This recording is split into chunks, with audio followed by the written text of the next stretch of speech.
என் மற்ற 27 நட்சத்திரங்களிலிருந்து வெளிப்படும் மிக சக்தி வாய்ந்த கதிரியக்க பொறிகளை அது எவ்வாறு வெளிப்படுத்தியதென்ற உண்மையினை அகசின் உணர்ந்த, அவனுக்குள் நுகர்ந்த, அவனில் விளைந்த, அவனின்று வெளிப்படுத்திய இந்த உணர்வுகள் அதையும் சூரியனின் காந்தப்புலனறிவு கவர்ந்து நமது பூமியில் பரவை செய்து உள்ளது. அதனை நுகரும் சந்தர்ப்பம் இந்த வான்மீகிக்கு அந்த சந்தர்ப்பம் கிட்டுகின்றது. காரணம், நட்சத்திரங்கள் அனைத்தும் நாம் எப்படி நூலாம்படை தன் மலத்தை விரித்து அதில் சிக்கும் நிலைகளை அது உணவாக உட்கொள்வதும் தனது எண்ணத்தை எப்படி உருவாக்குகிறது என்ற நிலையையும் அகசின் கண்டுணர்ந்தான். ஆனால் அது பால்வெளி மண்டலங்களாக மாறி சுழலும் வேகத்தில் தூசியாக மாறி அந்த தூசியாவதை சூரியன் தனக்குள் கவருவதை இந்த 27 நட்சத்திரங்கள் எதிர்மறையாக இந்த தூசிகளில் ஒன்றுடன் ஒன்று மோதப்படும் போது மின்னலாக மாறுவதும் மின்கற்றைகள் பிரபஞ்சத்தில் எவ்வாறு பரவுகிறது என்ற உண்மையையும் அவன் அகசின் உணர்ந்த அந்த உண்மையை இந்த வானை நோக்கி ஏகிய இந்த வான்மீகியும் அறிகின்றான். ஏனென்றால் அந்த அகசின் உணர்வை இவன் நுகரும் சந்தர்ப்பம் கிடைத்தனால் அவன் கண்டுணர்ந்த உணர்வின் அலைகளை இவன் தொடர்ந்து அந்த உண்மையின் உணர்வின் தன்மையை அறியும் சந்தர்ப்பம் வருகின்றது. இவ்வாறு அவன் பெற்ற பேருண்மைதான் அந்த ஒவ்வொன்றும் அது மின்னலாக வரும்போது மற்ற 27 நட்சத்திரங்கள் ஒன்றுக்கொன்று எதிர்நிலை கொண்டது. அது மோதலில் மின்னலாக மாறும்போது பல பல வர்ணங்களில் மாற்றம் அடைவதும் மோதலில் ஏற்படும் ஆவியின் தன்மையை சனிக்கோள் கவர்வதும் மோதலில் மின்கதிர்கள் ஓடுவதை வெள்ளிக்கோள் தனக்குள் கவர்வதும் மோதலில் ஏற்படும் கருக்கும் உணர்கொண்ட நிலையில் ராகுக்கோள் கவர்ந்து கொள்வதும் இதனின்று பிரிந்து செல்லும் விஷத்தினை கேதுக்கோள் தனக்குள் அது பகிர்ந்து கொள்வதும் இவ்வாறு அவை கவர்ந்தாலும் அதனின்று உமிழ்த்தும் உணர்வுகள் வியாழன்கோள் கவர்வதும் இதேபோல இதனின்று உமிழ்த்தும் உணர்வுகள் கலந்து கலவையாக புதன்கோள் கவர்வதும் அது உலோகத்தன்மை அடையச் செய்வதும் அதன் தூசின் தன்மையை சூரியன் கவர்ந்து மீண்டும் இப்பிரபஞ்சத்தில் பரவச் செய்வதும் செவ்வாய்க்கோள் தனக்குள் கவர்ந்து ஒளி அலைகளை இப்போ நாம் பேசுகிறோம் என்றால் இந்த தனக்குள் இழுத்து அந்த உணர்வினை வெளிப்படுத்தும் உணர்வின் சக்தி கொண்ட செவ்வாயாக அது மாறுகின்றது. அதனின்று வரும் உணர்வுகளை இதே சூரியன் கவர்கின்றது. இப்படி பிரபஞ்சத்தில் பல மாற்றங்கள் ஆகி இதனை நமது பூமி எவ்வாறு துருவ பகுதியில் கவர்கின்றது, கவர்ந்த உணர்வுகளோ நம் பூமியில் அது எவ்வாறு துருவ பகுதியில் பனிப்பாறைகளாக உரைகின்றது, வெப்பத்தின் தன்மைகள் ஆவியாகி அதன் உணர்வுகள் பரவச் செய்கின்றது. அந்த பரவிய உண்மைகள் அந்த உணர்வுகள் நமது பூமியில் எவ்வாறு பரவி கொண்டுள்ளது, பூமியின் சூழ்ச்சி அதொன்று சுழற்சியின் ஈர்ப்புக்குள் அது தனக்குள் உரையச் செய்து சுழற்சியால் ஏற்படும் வெப்பத்தால் நமது பூமிக்குள் வெப்பம் எவ்வாறு அதிகமாகின்றது. ஆகவே வெப்பத்தின் தணல் கொண்டு தனக்குள் மற்றதை உருவாக்கும் சக்தி பெற்றாலும் சில சந்தர்ப்பங்களில் எதிர்நிலையான 27 நட்சத்திரங்களின் நிலைகளை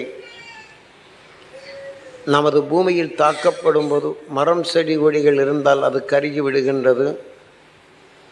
பூமியின் ஈர்ப்பு நடுமையம் அடையப்படும் போது எதிர்நிலையான நட்சத்திரங்கள் போர்முறை ஆகின்றது.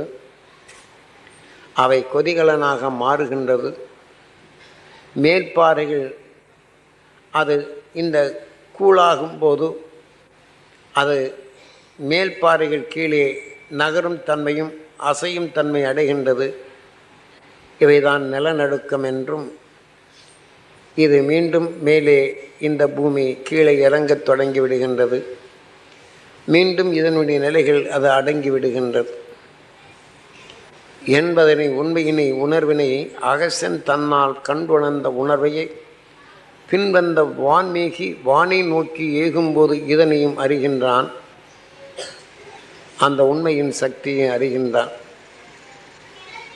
அதே போல அவன் கண்டுணர்ந்த உணர்வுகளும் கடலில் இந்த மின்னல் தாக்கப்படும் போது அது மணலாக மாறுகிறது என்றும், இப்போ விஞ்ஞானிகளோ அந்த அணுவை பிளந்து அந்த மணலுக்குள் மறைந்த இந்த நட்சத்திரங்களின் அணுக்களை பிளந்து அணுவிசை என்ற நிலைகளை இன்று உருமாற்றுகின்றனர். யுரோனியம் என்ற அதற்கு காரணப்பேர் வைத்து அழைக்கின்றனர். பல நட்சத்திரங்கள் துகள்கள் பல மணல்களில் இருந்தால் அதை பிரித்து எப்படி பல நட்சத்திரங்கள் எதிர்நிலை ஆகின்றதோ, அது மோதலாகி மின்னலாகின்றதோ, இதைப்போல எதிர்நிலை கொண்ட மணலை பிரித்தெடுத்து மீண்டும் இதனுடன் இணைக்கப்படும் போது மின்னல்கள் ஓடி ஒளிக்கட்டைகள் பரவுவது போன்று அணுகுண்டை வெடிக்கை செய்கின்றான் விஞ்ஞானி. அதை தனது உள் இருக்கும் தனது எதிர்நிலையான நட்சத்திரங்கள் துகள்கள் ஒவ்வொரு மண்ணிலும் செடிகளிலும் மனிதனிலும் எல்லா உடல்களிலும் உண்டு. அதில் எதிர்நிலையாக மோதும் போது மனிதன் உடல் சிதைகின்றது, தாவர இனங்கள் மடிகின்றது, கற்பாறைகள் புகை மண்டலங்களாக மாறுகின்றது. இன்றைய விஞ்ஞானம் அவன் கண்டுள்ளான். அன்று எதிர்நிலையான உணர்வின் அலைகள் எவ்வாறு வருகிறது என்ற உண்மையை அகசியன் தன உணர்வுக்குள் நுகர்ந்தறிந்தான். அவன் கண் பார்வையில் எதனையும் வேகச் செய்யும், அது கருகச் செய்யும் சக்தியும் அவன் பெற்றிருந்தான். அகசியன் இதை கூட ராமாயணத்தில் தெளிவாக கூறியிருப்பார்கள். இதன் உண்மையின் உணர்வுகளை, அதாவது அகசியன் தன் காட்டுக்குள் செல்லப்படும் போது பல தவயோகிகள் காட்டுக்குள் தவம் இருக்கின்றனர் என்பதனை அங்கே காட்டுக்குள் செல்லப்படும் போது வாதாபி என்ற அசுரன் மனிதனை கொன்று புசிக்கும் நிலை பெற்றவன். அதனை ஆடாக ரூபம் மாறி அதை சமைத்து வருவோருக்கு உணவாக உட்கொள்ளச் செய்வதும், உணவு உட்கொண்ட பின் அவன் உடலை பிளந்து வாதாபி என்றால் அவன் உடலை பிளந்து வெளியே வந்து விடுவான். பின் இந்த அரக்கர்கள் அவர்களை புசிப்பார் என்ற நிலையை ராமாயண காவியங்களில் காட்டியுள்ளார்கள். ஆனால் நாடக நடிகனை போன்றுதான் அன்று அகசியனை காட்டியுள்ளார்களே தவிர அவன் கண்டுணர்ந்த பேருண்மையை அறிய முடியாத காலத்தால் மறைந்துவிட்டது. ஆகவே இந்த அகசியனுக்கு இதே போல அவன் ஆடாக மாறி சமைத்து இவனுக்குள் கொடுத்த பின் இவன் உணவாக உட்கொள்ளுகின்றான். இவன் வாதாபி என்று கூப்பிடுகின்றான். அகசியனும் வெகு நேரம் ஆகிவிட்டது, எனக்குள் அவன் ஜீரணமாகிவிட்டான் என்று. உன்னை நான் பார்க்கிறேன் என்று, உன்னை கொன்று விழுங்குகிறேன் என்று அவன் துடிக்கின்றான், வாதாபியின் சகோதரன். அப்போது இவனின் கண் பார்வைகள் அவனை சுட்டு பொசுக்கி விடுகின்றது. ஆகவே அவன் ஆற்றலை இந்த பபூன் பபூன் நாடகங்களில் பபூன் வருகிறார் அல்லவா, அதை போல அப்படி தொட்டு காட்டிவிட்டு அகசியன் பெற்ற பெண் உண்மையினுடைய உணர்வுகளை இன்று வரையிலும் நாம் காண முடியாத அளவில் அரசர்கள் தனக்கு சாதகமாக்கி உண்மையின் உணர்வை மறைத்து விட்டனர். அதை போன்ற நிலைகளிலிருந்து ஒவ்வொரு மனிதனும் ஒவ்வொரு சந்தர்ப்பத்தில் நுகர்ந்து அந்தந்த காலங்களில் வெளிப்படுத்திய உண்மைகள் அரசர் காலங்களில் எவ்வாறு மறைந்தது, மனிதனென்ற நிலையை இங்கே எப்படி மாற்றி அமைக்கின்றது, சாகாக்கலை என்று தன் உணர்வின் தன்மை கொண்டு இந்த உடலை விட்டால் மீண்டும் இன்னொரு உடல் பெற்று சாகாக்கலையாக வாழலாம் என்றுதான் அரசனின் நோக்கம். இவ்வழியில்தான் அரசன் மதங்களை உருவாக்கி மதத்தின் அடிப்படையில் இன்று மக்கள் வாழ்ந்து கொண்டுள்ளார்கள். இந்த உடலின் இச்சைக்கு எது வேண்டுமென்றாலும் எப்படி வேண்டுமென்றாலும் செய்யலாம் உணர்வுகளை ஊட்டி அதன் வழிதான் மக்கள் ஒருவரை ஒருவர் கொன்று புசிக்கும் உணர்வினையை தோற்றுவிக்கின்றதே தவிர மனிதனான பின் இனி பிறவியில்லா நிலைகள் அடையும் சந்தர்ப்பம் எவ்வாறு இழந்திருக்கின்றான் என்பதனை நமது குருநாதர் காட்டுக்குள் அழைத்து சென்று இந்த உணர்வினை நுகரச் செய்து அகஸ்தியன் எவ்வாறு பெற்றான், அகஸ்தியன் பெற்ற உணர்வுகள் வான்மீகி எவ்வாறு பெற்றான், அவன் அறிந்து வெளிப்படும் உணர்வுகள் எவ்வாறு மாற்றி அமைத்தனர், இதிலின்று மக்களை மீட்டிக்கொள்ள விஞ்ஞான அறிவால் வரும் பேரழிவிலிருந்து விஞ்ஞான அறிவால் வரும் கடும் நஞ்சினை வென்று மனிதன் எவ்வாறு வாழ வேண்டும் என்பதனை மக்களுக்கு உணர்த்து உணர்வும் உணர்வுகள் எவர் பெறுகின்றனரோ அவர்கள் இந்த வாழ்க்கையின் நிலையில் வரும் நஞ்சினை மாற்றி பிறவியில்லா நிலை அடைய உதவும். ஆக மனிதனான பின் இந்த நிலை அடைதல் வேண்டும். இனத்தை காக்கும் என்ற நிலைகளில் மனிதனாக பண்பு கொண்டிருக்கும் போது பண்பான இனங்களை எப்படி வளர்க்கின்றது, இதே போலதான் தீமைகளை வென்று உணர்வினை ஒளியாக மாற்றிய உணர்வுகள் அதன் இனத்தை காக்கும் நிலை கொண்டு தீமைகளை அகற்றி பகமை உணர்வு மாற்றி உணர்வினை ஒளியாக மாற்றும் நிலை எவ்வாறு என்ற நிலையை தெளிவாக கூறி இவ்வாறு அகஸ்தியன் கண்ட பேருண்மைகளை வான்மீகி கண்டுணர்ந்து அந்த உண்மையின் உணர்வினை அவன் கண்டுணர்ந்து வெளிப்படுத்திய உணர்வுகளை இப்போது உங்களுக்குள் உபதேசிக்கும் போது அத்தகைய உணர்வுகள் பதிவாகி இது நினைவாக்கப்படும் போது அகஸ்தியன் கண்ட பேருண்மையும் அவன் பெற்ற உண்மையை வான்மீகி பெற்ற அவனின் தீமையை அகற்றி உண்மையின் உணர்வை வெளிப்படுத்தியது போன்று நீங்களும் அவ்வழியில் பெற்று அவளும் ஞானத்தின் உணர்வை உங்களுக்குள் வளர்த்து உங்கள் அறியாது தீமை என்ற உணர்வுகள் உங்களை இயக்கப்படும் போது அதிலிருந்து விடுபடும் நிலை. ஏனென்றால் பகமை கொண்டு தாக்கும் உணர்கொண்ட பட்சி தனக்குள் துடிக்கும் தன் என பட்சியின் நிலைகளில் பாசத்தால் உற்று நோக்கிய உணர்வுகள் இதே சூரியன் கவர்ந்து இவனை எப்படி மாற்றியதோ அந்த பேரன்பு கொண்ட மனிதனாக மாற்றியதோ இதே போல மனிதருக்குள் தீமை என்ற உணர்வுகள் நமக்குள் தாக்கப்படும் போது அந்த தாக்குதலின் உணர்வுகளை செலுத்தாது அதை நீக்கிவிட வேண்டும் என்ற உணர்வினை விண்ணை நோக்கி அந்த துருவ நட்சத்திரத்தின் பேரருளும் பேரொழியும் பெற வேண்டும் என்று எண்ணம் கொண்டு எவர் நுகர்கின்றனரோ பிறருடைய தீமையை புகாது தடுத்து உணர்வினை பேரருளாக மாற்றி பேரொழியாக மாற்றும் அந்த நிலை ஒவ்வொரு மனிதனும் பெற முடியும். இதை நீ செய் என்றார். அதைத்தான் உங்களுள் இப்போது பதிவு செய்வது. இப்போது நான் எங்கேயோ தொட்டு எதவே சொல்லுகிறேன் என்ற நிலைகள் நீங்கள் சிந்தித்து கொண்டிருப்பீர்கள். இதனின் விடைகள் பின்வரும். அதன் உணர்வுகள் மனதில் வரும்.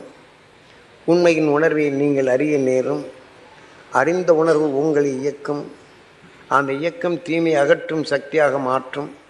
அந்த அரு உணர்வு உங்களை பெருக வேண்டும் என்பதற்குத்தான் இதை உங்களில் இவ்வாறு பதிவு செய்கின்றேன். இவ்வாறு அவன் கண்டுணர்ந்த உண்மைகள் ஆக அகஸ்தியன் கண்ட அந்த பேருண்மையை இந்த 27 நட்சத்திரங்கள் பிரமண்டலங்களில் எடுத்தும் கடும் விஷத்தன்மையை அது நமது பிரபஞ்சத்தில் மாற்றப்படும் போது ஒன்றுடன் ஒன்றில் மாதப்படும் போது அந்த வெப்பத்தால் சில விஷங்கள் கரிக்கப்பட்டு அது மாற்றல் அடைகின்றது. இந்த மின்னல் என்ற உருவாகப்படும் போது அதன் விஷத்தன்மை ஒடுங்கி ஒடுங்கி ஒடுங்கி ஒடுங்கி ஒரு இயக்க சக்திக்கு தக்கவாறு நமது பிரபஞ்சத்தில் அது மாறுகின்றது என்பதனை நமது குருநாதர் தெளிவாக கூறுகின்றார். அதனை அவர் கூற உணர்வினை எமக்குள் பதிவாக்க அந்த உண்மையின் உணர்வை எவ்வாறு இந்த உணர்வுகள் இருக்கின்றது அதனை நுகர்ந்து பார். உனக்குள் உள்புலன் உணவாகும் உணர முடியும். இப்புறக்கண்ணால் நாம் பார்க்கப்படும்போது பொருளை பார்க்கின்றோம். நாம் நுகர்ந்து அறியப்படும்போது நமது உயிர் அகக்கண்ணாக இருந்து உணர்ச்சிகளை ஊற்றி அறியச் செய்கின்றது. ஆகவே புறக்கண்ணால் பார்த்து அகக்கண்ணால் நாம் நுகர்ந்து அந்த உணர்வின் தன்மையை, உடலில் இயக்கும் உணர்வினை நாம் அறிகின்றோம்.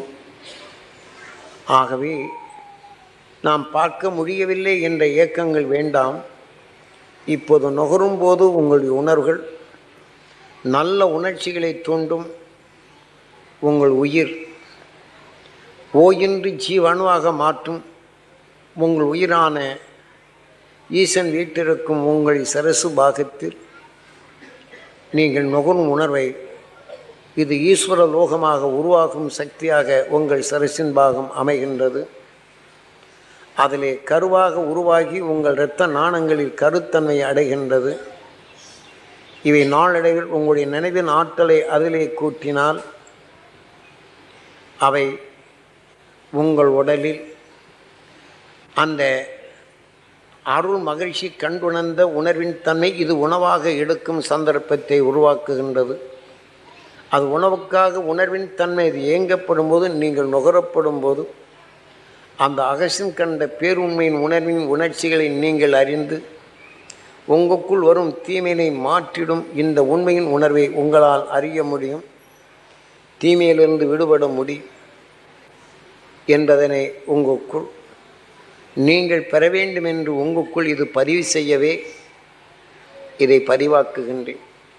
எமது குருநாதர் எம்முள் எவ்வாறு பதிவு செய்தாரோ அதன் வழியிலே தான் உங்களில் இதை பதிவாக்குகின்றேன். இந்த பதிவின் நினைவுகள் தீமைகளை அகற்றிடும் மரும்பெரும் சக்தியாக மாறும்.